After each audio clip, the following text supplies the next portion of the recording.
I always thought that there was no weather in basements, but that June morning hours was more humid than any tropics. It seemed mint could have sprouted on the old boxes. The fog from the Columbia River had crept under the door of the bookshop overnight and settled on the steps in cool puddles. When I turned the key at 7:05, the glass misted up, and the brass handle left damp crescents on my palm.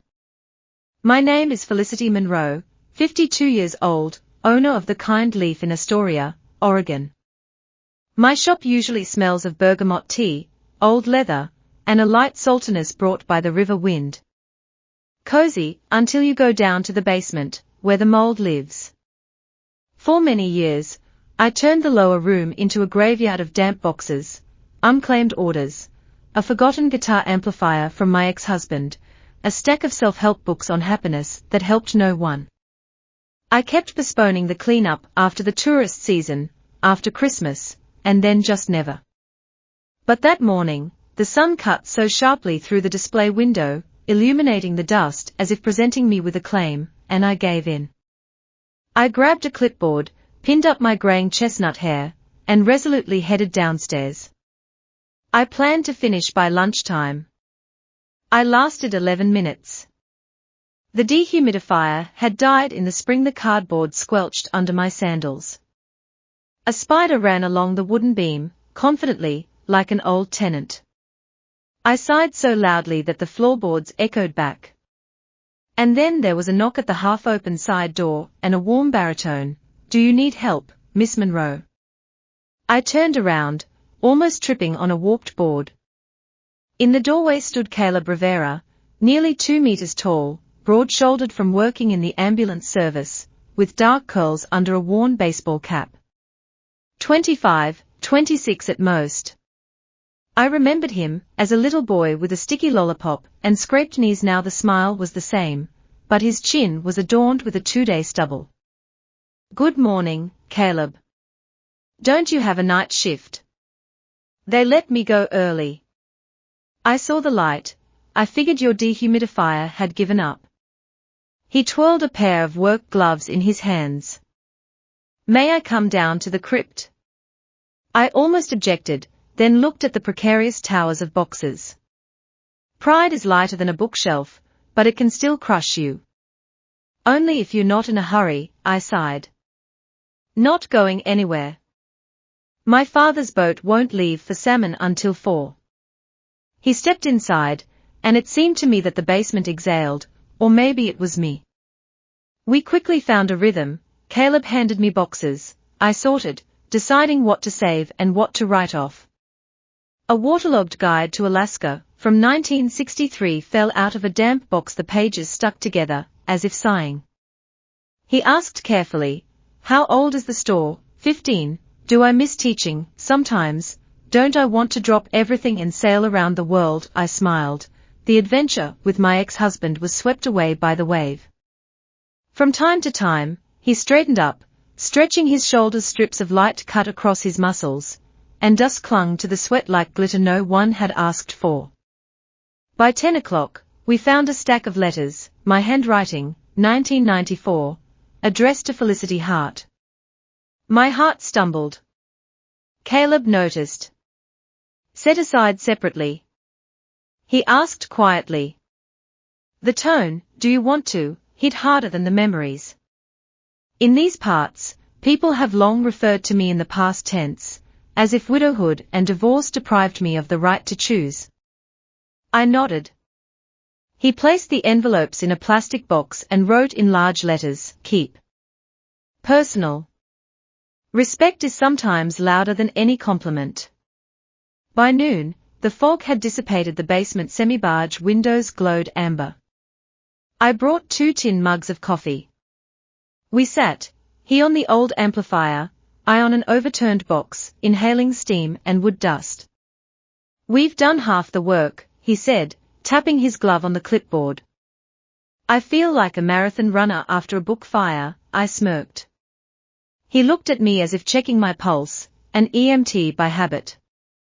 "Some people buy a new life, but you're putting yours together shelf by shelf," he said. The phrase touched me more painfully than the dust.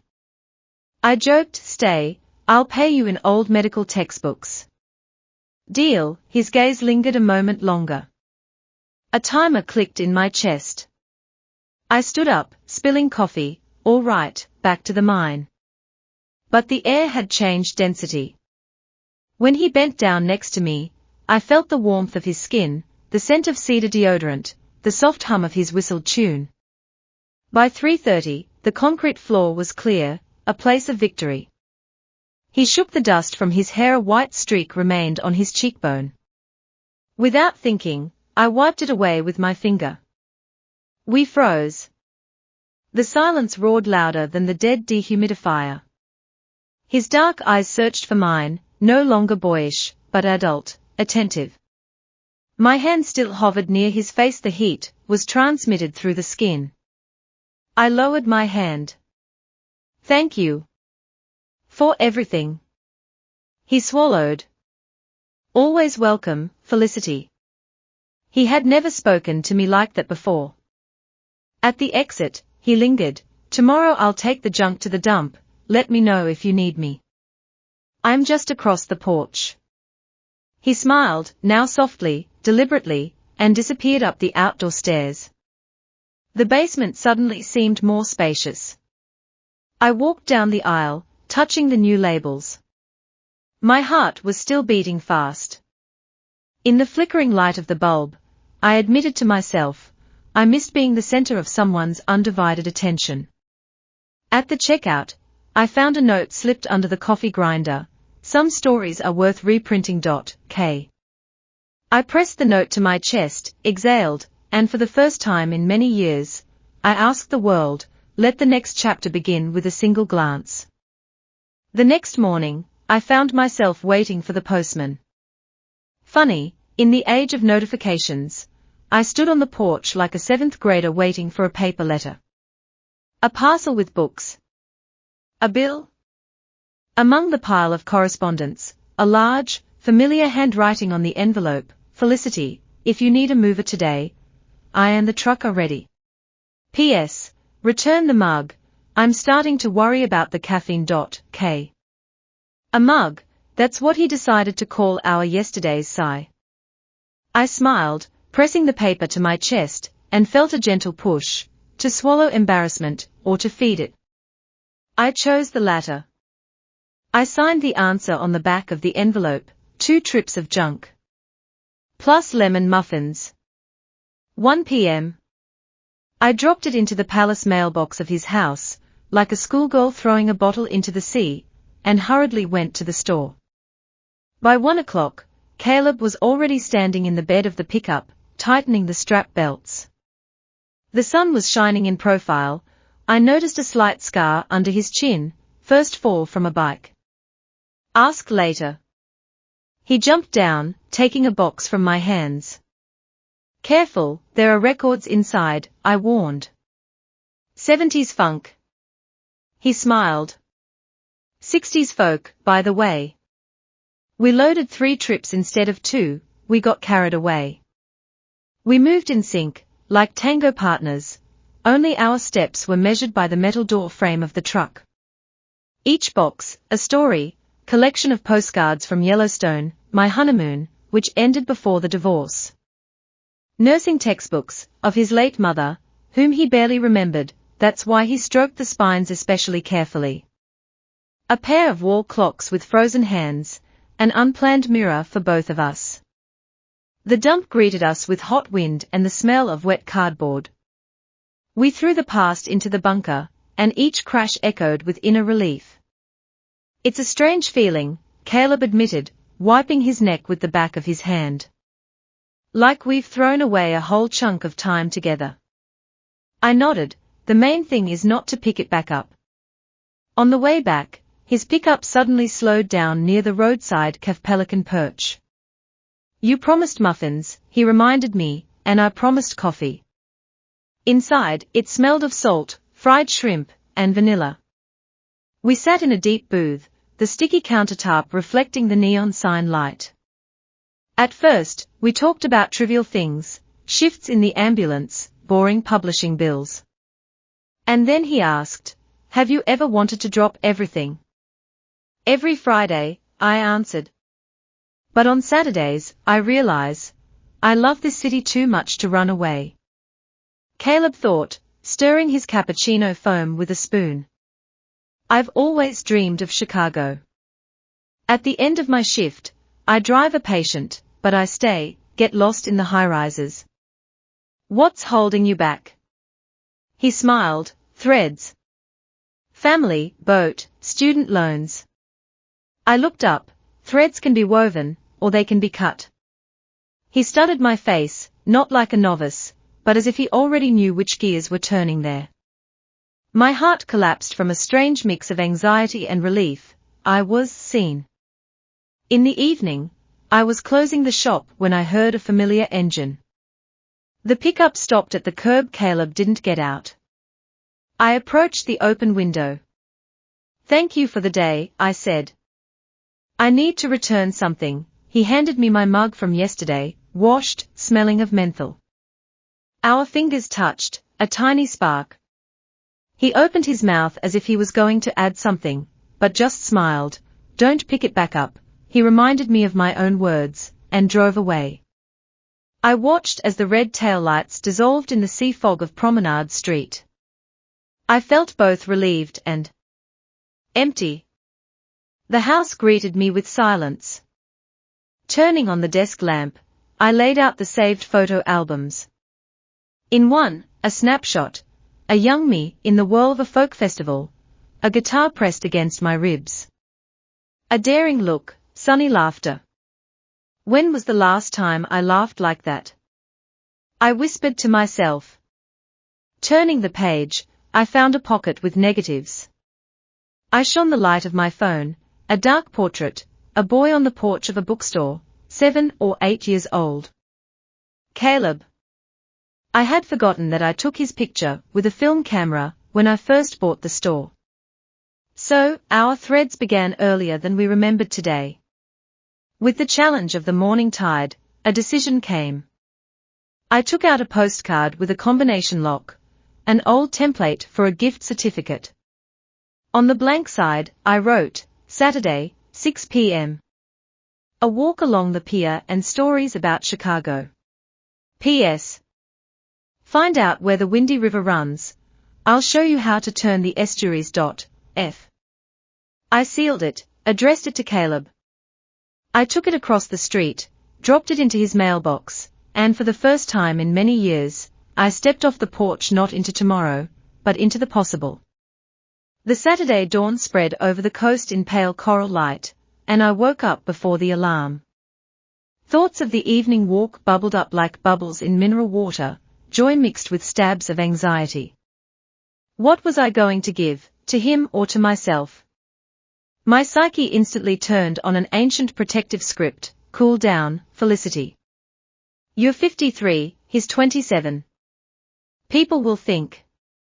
I made my inner choir be quiet, with a cup of hot ginger tea, and an exercise that a psychologist advised after the divorce. Name the anxiety, fear of looking silly. Ask whose opinion it is, mine. My ex's. Neighbors from the book club. Respond with the body, a deep breath, shoulders down. After 3 cycles, my breathing evened out, and I felt a strangely youthful excitement. Today I won't be the parent of the world. Today I'm a woman going to watch the sunset. In the wardrobe hung the duty linen, a dress the color of wet sand, perfect for the coast. But my hand reached for the old indigo dress, bought at a sale even before the divorce. The fancy fold at the waist required courage that I didn't have back then. I tried it on, the fabric fit perfectly, the wrinkles of time bypassed it. In the mirror, not the mistress of the bookstore was reflected, but Felicity, who once danced barefoot at folk festivals. Minimal makeup, mascara, balm with a light shimmer, a drop of citrus perfume. I didn't hide the grey strand at my temple, on the contrary, I styled it so that it was visible. Let him know that life has left its strokes in us, and it's beautiful. I sat on the porch steps, holding an empty postcard, a spare white flag in case my tongue betrayed me. The sea smelled of salt and the promise of changing weather. The silence was broken by the quick shusher of tires on gravel. A silver pickup turned the corner. Caleb got out, smoothed his wind-tousled hair, and froze. A few seconds of silent gaze. Surprise, he clearly didn't expect to see me out of uniform. Pride, as if he saw a rare bird and was afraid to scare it away. My knees trembled, but I smiled first. Hi, driver mover. Ready for a route without GPS? Ready, he laughed softly. But I warn you, with a headwind, I might lose my bearings. In the cabin, soft acoustics by the Lumineers played. We talked about trivial things, new tomato varieties in my store, a funny incident on his shift, a patient brought a goat for company.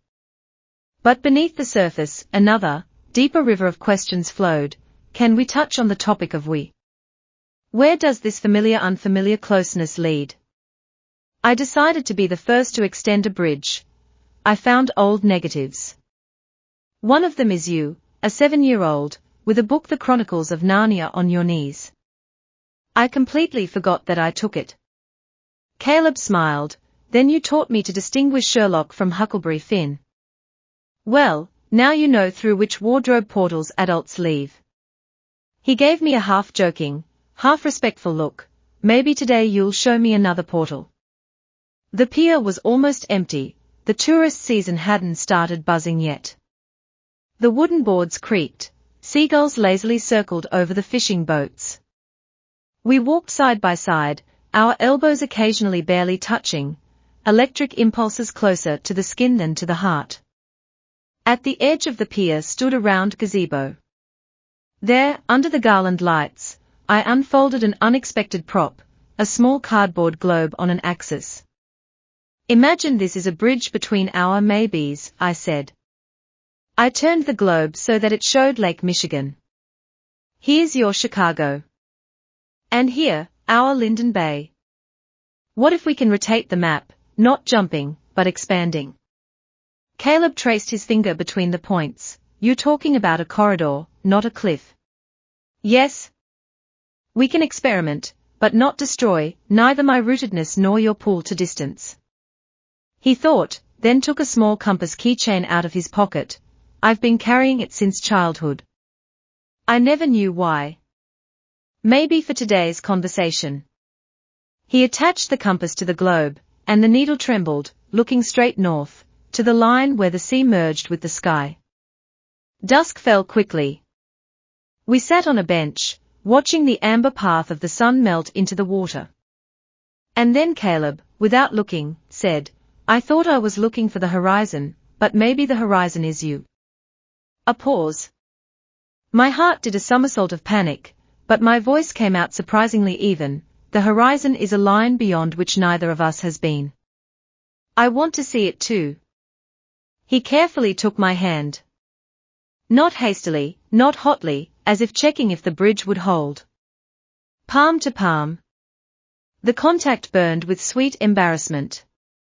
I felt the fears I had built up the day before crack like thin ice. What will my daughter say? What will the neighbors think? Won't we run at different speeds? I allowed myself the luxury of not answering the fears right away. Instead, softly, let's not promise heaven and not fear the earth. Just step by step, Caleb. He exhaled, as if he had been holding that air all summer. Then my first step is to see your store in the morning.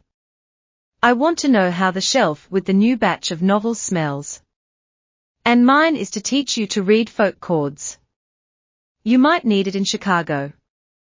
On the way back, an unexpected coastal rain hit, large, warm drops. We laughed, running for cover under the awning of a pizzeria, soaked to the skin. I gathered my hair so that the water wouldn't run down my collar, and suddenly felt Caleb adjusting a stray grey strand, gently, almost reverently. A look into the eyes, all that was between us came together into one simple yes. Not a kiss, not a promise, but a realization. From now on, we both live a little wider than yesterday. When he dropped me off at home, the yard glistened with rain, as if washed. Caleb didn't turn off the engine. Thank you for the portal, Fel. Thank you for finding the compass. I entered the house and, without turning on the light, leaned against the door. The rain still drummed on the glass, but inside it was quiet. I closed my eyes and allowed myself, for the first time in many years, to remember how the heart sounds when it's not afraid to be heard. I opened the store earlier than usual, 6:45 in the morning, an hour before the first visitors. Inside, it smelled of fresh printing ink and cardamom from my travel mug. I was arranging the new shipment of books, a chef's memoirs, a collection of poems about the Great Lakes, when the messenger alert went off. Caleb, can I come over for lunch at 1? Shall I bring you fish tacos? Me, only if they share a plate with your night shift stories. My fingers hadn't let go of the phone when a familiar surge rose in my chest, too soon to rejoice. Don't forget that the world is not just the two of us on the pier. The world is also your daughter and neighbors with watchful eyes. At 9:30, the door flew open, and with the cool air, Phoebe flew in, my 25-year-old daughter, a rare hurricane that I adore and fear at the same time. Bangs the color of ripe pomegranate, a huge canvas backpack, and a smile like a beacon. Mom, surprise. I have 3 days off, decided to hide from the big New York at your place. The words of joy got stuck somewhere near a slight fright. 3 days means she'll see everything. I turned her around in an embrace, feeling a wave of doubts roll down my back. Tell me the news, she asked, leaning her elbows on the counter. You're suspiciously radiant. I laughed, trying to make my voice even. The autumn collection of novels has arrived. And you? Phoebe narrowed her eyes with theatrical suspicion, but let the topic go. For now. At exactly 1 o'clock, Caleb entered the store, holding a paper bag with tacos and bottles of lemonade. For a second, he stood in the doorway, not expecting to see Phoebe. Their gazes locked, Phoebe, curiosity, quick scanning. Who is this handsome guy? Caleb, slight embarrassment and an honest smile. Brought the order, he said, shifting his eyes to me as if the entire store had shrunk to 2 meters. Great, I took a step forward, accepting the bag and feeling the quiet tension in the air. We sat down at a small table by the window. The conversation jumped between culinary arts and city festivals, but beneath the surface, an underground river of questions flowed. Phoebe, squinting, Mom, how did you meet? Caleb beat me to it. Consider me a debtor to her banana bread. Phoebe snorted. She ties us all to herself with bread, that's true. I felt gratitude. He gave a light, neutral answer, not hiding, but not throwing us into the center of condemning spotlights either. By evening, the stream of customers had ebbed. Phoebe was sorting through a box of postcards when she suddenly asked, Mom, are you happy? Really? I froze between the shelves of classics. Why do you ask? Because I see a spark I haven't seen in a long time. And I've seen that guy too. The silence between us was different, not threatening, but careful. I took a step closer, placing my hand on her shoulder. I really feel alive. Phoebe nodded, looking at the floor. I'm a little scared for you. But I'm also proud that you're not hiding your life in boxes like Christmas decorations. The lump in my throat dissolved in a warm surge. Sometimes the hardest permission is not the eyes of others, but the eyes of your own child. The house fell silent. Phoebe fell asleep in the guest room. I flipped through an old notebook in the kitchen. The phone flashed. Caleb. How did the daughter scanner test go? A playful tone, but I heard the excitement. She's smart. But she gave me space. Us? On the other end of the line, a sigh of relief was heard. I'd like to see you early tomorrow morning. A walk along the dunes. Without extra eyes. I looked at the lunar path sliding through the garden, let's meet at 6. At the old lighthouse. Until dawn fell. In the bedroom, where the walls were used to solitary silence, I didn't close the curtains completely for the first time in a long time. A strip of moonlight crossed the bed, as if asking a question, are you ready to go beyond the safety diagrams? I thought about age, about the whispers of neighbors, about the possible pain ahead. And suddenly realized, I had been considering pain as an enemy for many years. But the real enemy was emptiness, where there is neither risk, nor laughter, nor the wild beating of the heart. If tomorrow at dawn I have to admit that this story hurts, I will still go to the lighthouse.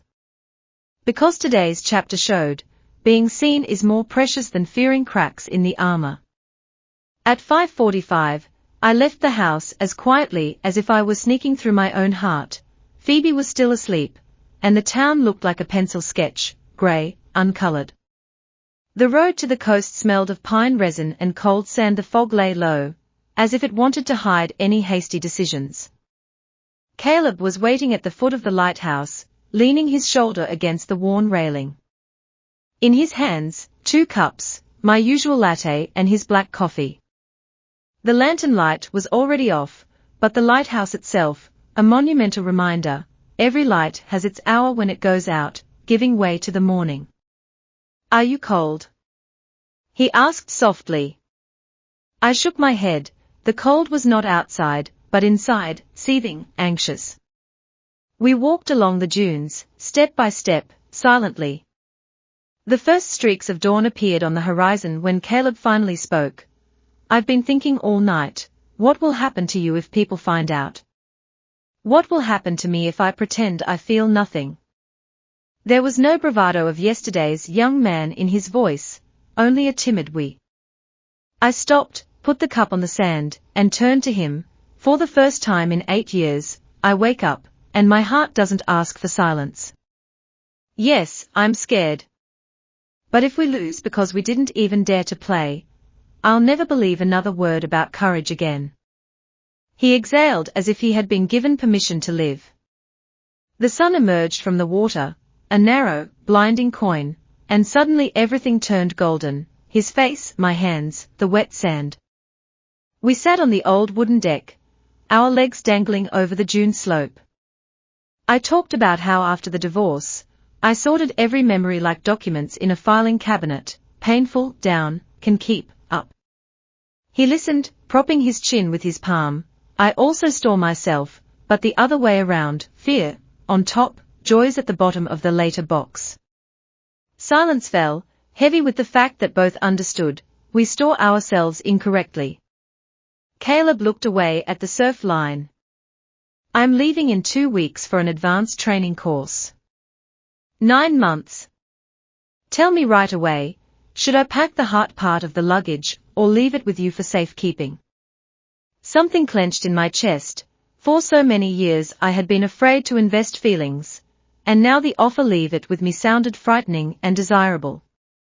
I swallowed. 9 months is less than the time between sowing and harvest. If you plant a seed when you leave, you are obliged to return to see if it has sprouted. Leave it. I promise not to let it dry out. He turned, his eyes shining, from the wind or relief. Please, don't disappear by the time I return. I squeezed his fingers. Please, return so I don't have to. By lunchtime, the mist of romantic dawn had dissipated, in its place appeared quite real brown clouds. At noon, Mrs. Hardy entered the bookstore, always knowing who is with whom and why it's bad. Without invitation, she whispered, I saw you with that boy on the beach. Don't forget, Caroline, rumors break not only reputations, but also connections with daughters. The words pierced like a sharp, salty splinter. I stood behind the counter, feeling how the fragile morning we cracked under the weight of other people's glances. After she left, I closed the store door on the latch, leaned against the stand with novelties, and breathed, counting to 10.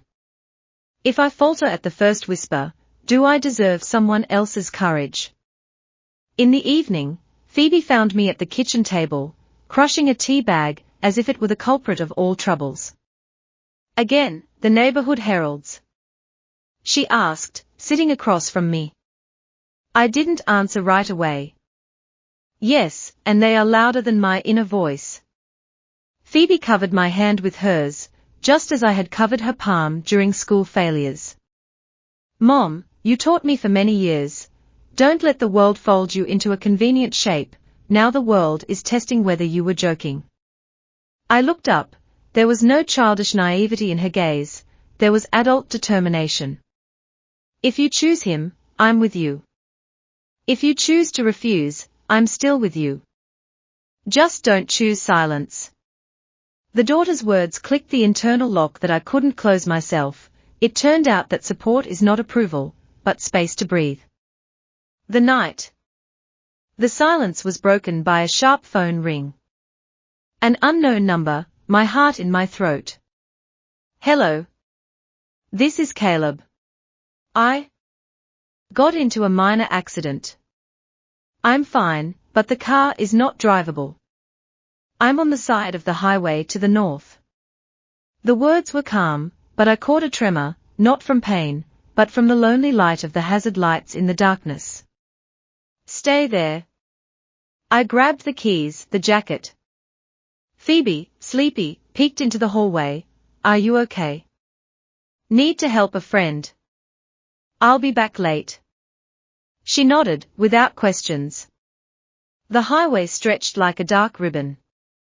In the headlights, his silhouette appeared, the car with a dented wing, he whole, but disheveled.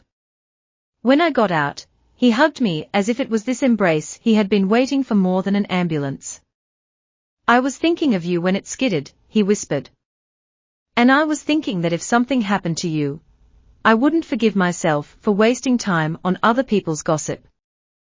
For a moment, we stood in the middle of the road, where it smelled of overheated metal and dusty roadside grasses. And there, in the light of the hazard lights, a thought that was born. From this moment on, my decisions will be bigger than whispers and faster than fear. We waited for the tow truck. I took him to my place, to wash the scrape, give him a dry t-shirt. Phoebe left a note on the kitchen table, soup in the fridge. "I believe your roads are honest now. I'm at Laura's. Good luck." We read it together, and I felt the abyss of doubts shrink to a smooth path that could be walked hand in hand. He pressed the edge of the note to his lips as if it were a blessing, then looked at me. "It's up to you to decide whether we slam the shutters or open all the windows at once." I took a step, lifted my head so that he could see. The choice was made, windows. Wide open. Let the wind decide for itself what to leave and what to take away. Autumn, winter, spring. So easy to list, so hard to live through. After that night on the highway, Caleb still left for his studies. His last message was short: "The road is long. If at the end it still leads to you, I won't turn away." Text messages came once a week. A snapshot of snow-covered Iowa, a video of a laboratory robot, the first pages of his notes, and among them, a small "How are you?" like a pin that kept our geographies together.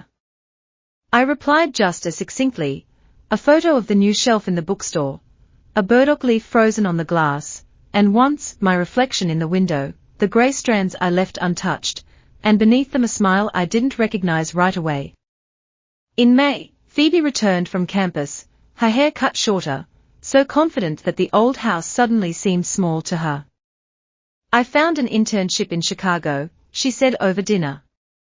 "I'll live in a mixed art cooperative, learn to weld metal frames." I looked at my daughter and saw in her the courage that, it turned out, I had unknowingly raised with my choice. In the evening, she touched my shoulder. "Write your own version, Mom. Let it have everything you were afraid of. The columns of other people's gossip will burn to the ground if every page is honest." On June 20th, our town celebrated Lighthouse Night, the only evening when the tower shines all night, and people climb to the very top to make wishes. We climbed last. The wind howled in the iron ribs of the staircase, and each flight was like a lived fear that had to be left behind. On the observation deck, he took a small bird figurine made of maple out of his pocket, which he had carved in an ergotherapy class.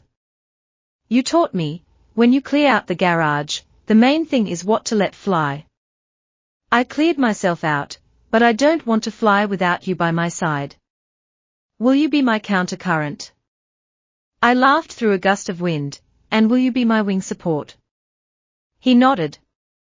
We placed the bird on the edge of the railing, and a wild Atlantic gust picked it up. It slid down, then, miraculously, the air current lifted it again, and the wooden bird described an arc in the dark sky, cut by the lighthouse light. Below, people gasped, and I, for the first time, understood. Sometimes a flight is impossible on paper, but possible in reality if the wind and courage coincide in time. We stood, holding hands, and I heard my own heart, calm like a lantern that now shines not for one sailor. At midnight, the lighthouse lit up, and we silently made one common wish: let our light not go out in any fog.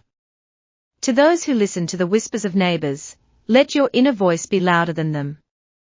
To those who fear age, the calendar does not measure the ability to love. To those who postpone cleaning in the garage of the soul, until you clear the space, a new home within you will not be built. The lighthouse lit up exactly at midnight, and we silently made one common wish: let our light not go out in any fog.